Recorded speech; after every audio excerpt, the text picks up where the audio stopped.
Irmãos, a paz do Senhor Jesus, nós estamos aqui no primeiro encontro de evangélicos do PT. Eu estou aqui com a presidenta nacional do PT, a deputada Gleice Hoffmann. E nessa oportunidade eu queria pedir para que ela desse uma palavra aos evangélicos do Brasil em nome do Lula e em nome do PT. Muito bem. Obrigada, pastor Daniel. A paz do Senhor. Salve a todos que estão nos vendo nesse vídeo e acompanham o seu canal, o seu Face. E dizer que eu estou muito feliz por estar aqui hoje nesse encontro de evangélicos do PT. Um encontro do povo de Deus, quem segue a filosofia cristã. E isso é muito importante, porque nunca é demais lembrar que o PT se formou e foi forjado na luta pelo povo mais pobre, mais sofrido. Portanto, a luta do PT traz os ensinamentos de Jesus, que sempre foi a nossa referência.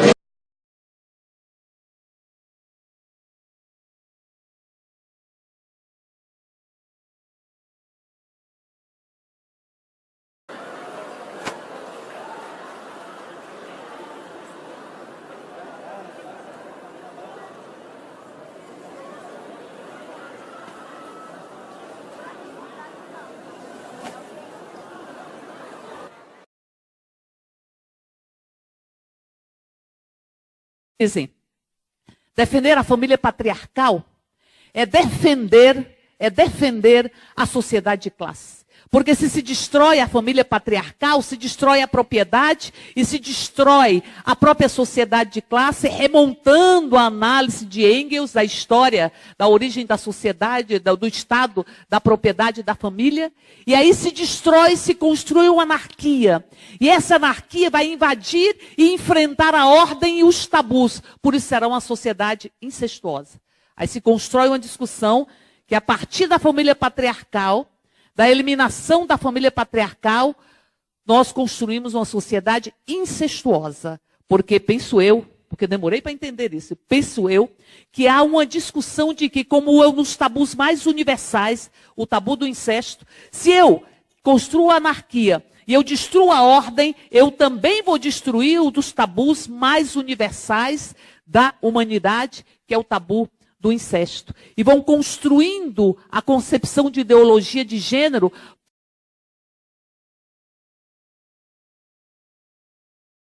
Quem sabe faz a hora e faz a luta. A gente sabe disso. E a minha Bíblia está escrito que sem derramamento de sangue não haverá redenção. Vou à luta e vamos à luta com qualquer que seja as nossas armas.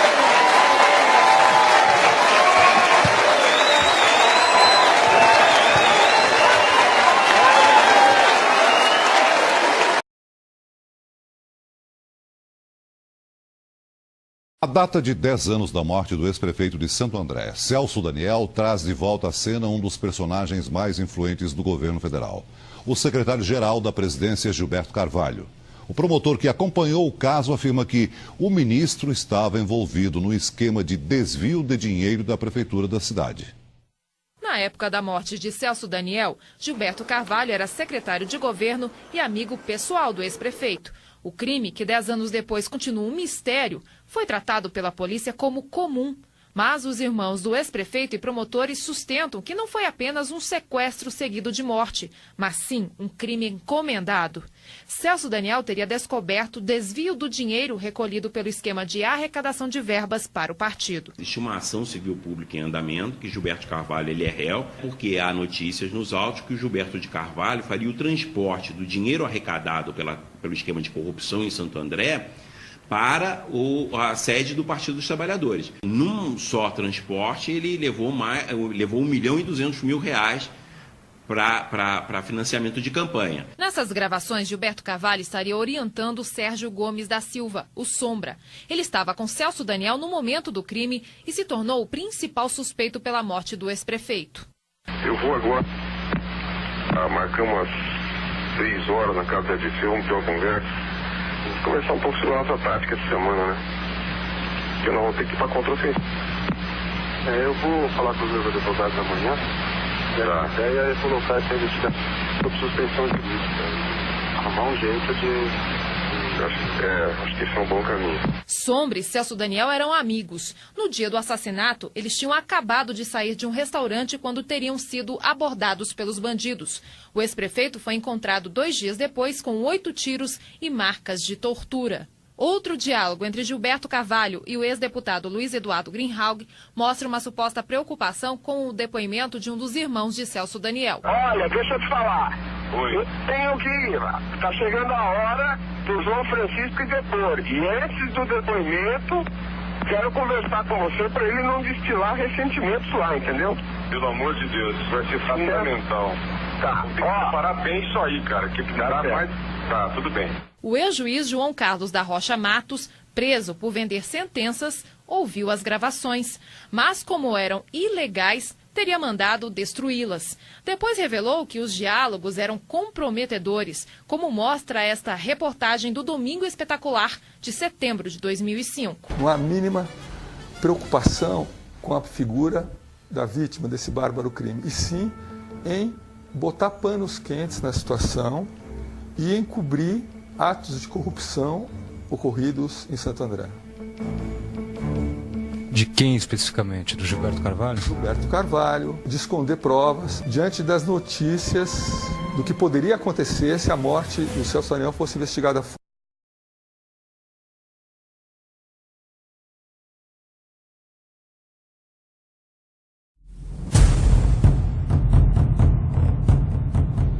Presidenta, eu estou aqui com alguns parlamentares ao meu lado, primeiro para lamentar profundamente a infeliz declaração, se não ridícula, do nosso ministro Gilberto Carvalho, que escorregou no seu pronunciamento, talvez motivado pelas pessoas e pelos segmentos que ali se encontravam ao seu lado, e de repente escorrega no discurso.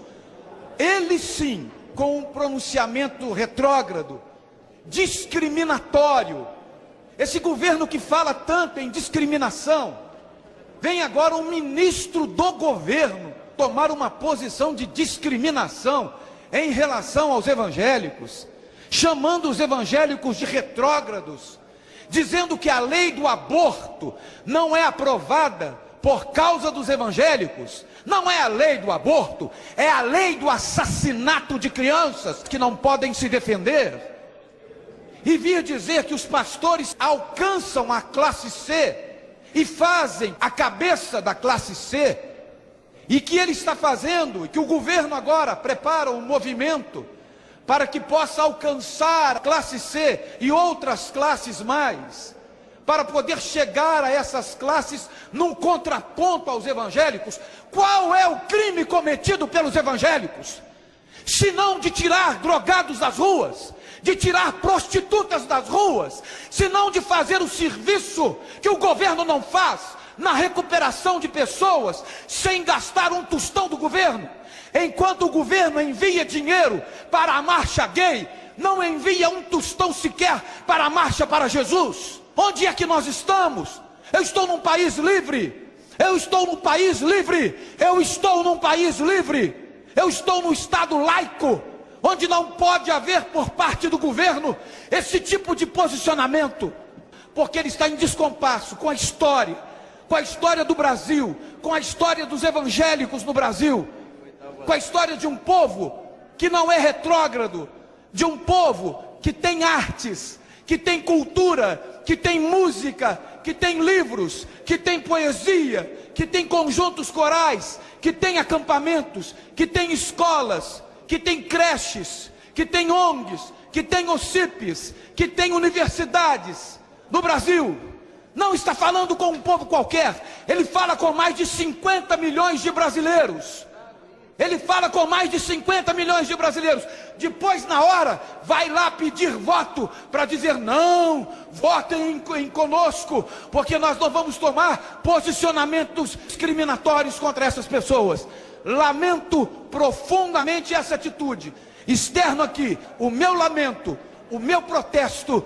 Então, estar hoje aqui com o povo cristão, poder falar desses princípios, falar da importância do PT como instrumento do povo mais simples e pobre, para mim é um desafio e também uma felicidade grande.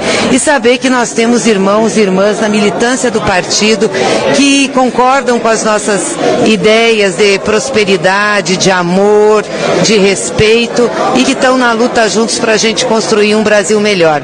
Então, bem-vindo aqui, pastor Daniel, e um abraço a todos vocês que estão nos acompanhando. Então tá bom, essa foi a palavra da nossa presidenta nacional, tá bom? Que Deus abençoe e vamos participar aí desse evento, tá bom?